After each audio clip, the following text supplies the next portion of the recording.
महाराज जी किसी भी बात को जानने का और मानने में क्या फर्क है श्री जी? जानने में बुद्धि प्रधान होता है, मानने में हृदय प्रधान होता है। जो बुद्धि प्रधान साधक होगा वो मानने पे नहीं होगा, वो तर्क की कसौटी पर कस करके फिर जान करके मानेगा, ये बुद्धि प्रधान। और जो भाव प्रधान है, हृदय प्रधान है, वो मान करके जान जाएगा अपने आप। हम किसी बात को जाने और उसे कैसे माने, जानते हैं? शास्त्र, तस्मात् शास्त्रम प्रमाणम ते, वो बात शास्त्र युक्त है कि नहीं, वो महापुरुषों द्वारा माननीय है कि नहीं।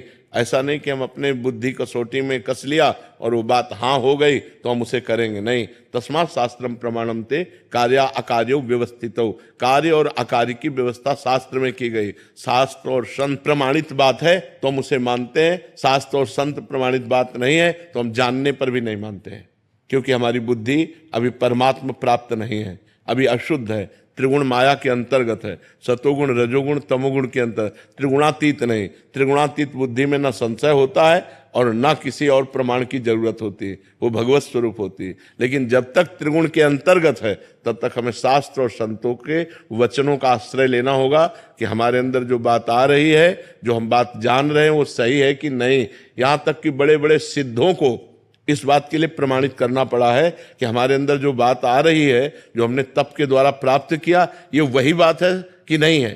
तो भगवान व्यास देव जी के पास श्री सुखदेव जी गए और कहा, भगवान जो मुझे बोध हुआ है वो सही हुआ है या अभी कुछ उसमें कचाई है? तो उन्होंने कहा, इस बात का प्रमाण तो विदेहराज जनक देंगे।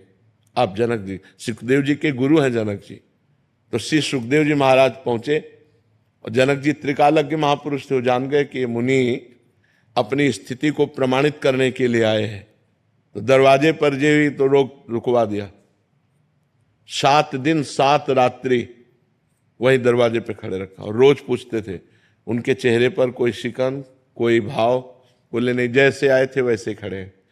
बोलो, किसी व्यक्ति को दरवाजे के ही खड़ा रखा जाए, कोई उत्तर न दिया जाए 7 दिन 7 रात, तो गुस्सा नहीं आ जाएगा? लेकिन वो बिल्कुल शांत रहे। 7 दिन के बाद उनको महल भेज दिया।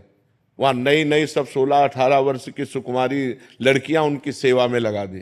अब जनक जी राजा है और ये महाराज तो परमहंस है, दिगंबर रहते थे, नंग धड़ंग, 16 वर्ष की अवस्था।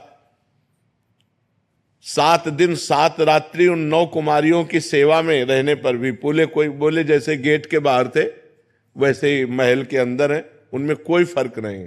तब जनक जी आए और कहा, मुनि तुम्हें वो स्थिति प्राप्त है जिस स्थिति को ब्रह्मबोध कहते हैं। तो इसके लिए भी प्रमाणित करने के लिए गुरु की जरूरत पड़ी ना। तो हमारे अंदर कोई भी जानने में बात आती है तो शास्त्र संत सदगुरुदेव से प्रमाणित होनी चाहिए।